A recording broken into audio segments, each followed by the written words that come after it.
Accountable. When I was Secretary of State, we actually increased American exports globally 30%. We increased them to China 50%. So I know how to really work to get new jobs and to get exports that help to create more new jobs. Well, you haven't done it in 30 years or 26 years. Well, I've been a senator. You haven't done it. You haven't I have been a Secretary of State, and I have Your husband signed NAFTA, which was one of the worst things that ever happened to the manufacturing industry. That is your opinion. You go to New England, you go to Ohio, Pennsylvania, you go anywhere you want, Secretary Clinton, and you will see devastation where manufacturing is down 30, 40, sometimes 50%.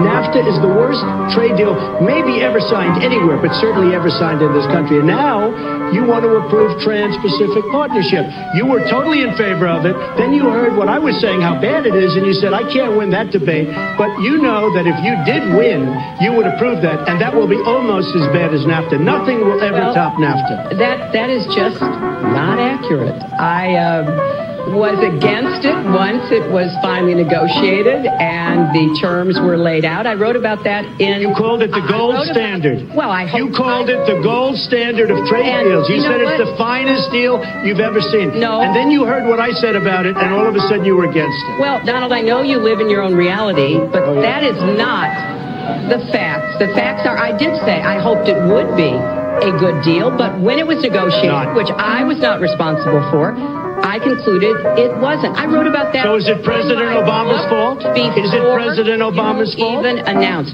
Look, there are Secretary, is it President Obama's fault? There are because he's pushing it. There are different views about what's good for our country, our economy, and our leadership in the world.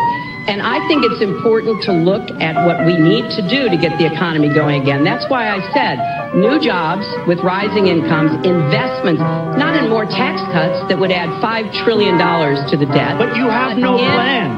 Oh, I do. Secretary, in fact, you have no plan. A book about it. It's called Stronger Together. You can pick it up tomorrow. That's about all you at the bookstore or at an airport near you. We're going to move but it's because I see this. We need to have strong growth, fair growth, sustained growth.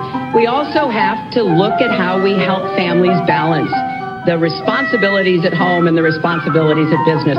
So we have a very robust set of plans, and people who have looked at both of our plans have concluded that mine would create 10 million jobs and yours would lose us 3.5 million jobs and explode. You are going to approve one of the biggest tax cuts in history. You are going to approve one of the biggest tax increases in history. You are going to drive business out. Your regulations are a disaster, and you're going to increase regulations all over the place. And by the way, my tax cut is the biggest since Ronald Reagan. I'm very proud of it. That's all, folks.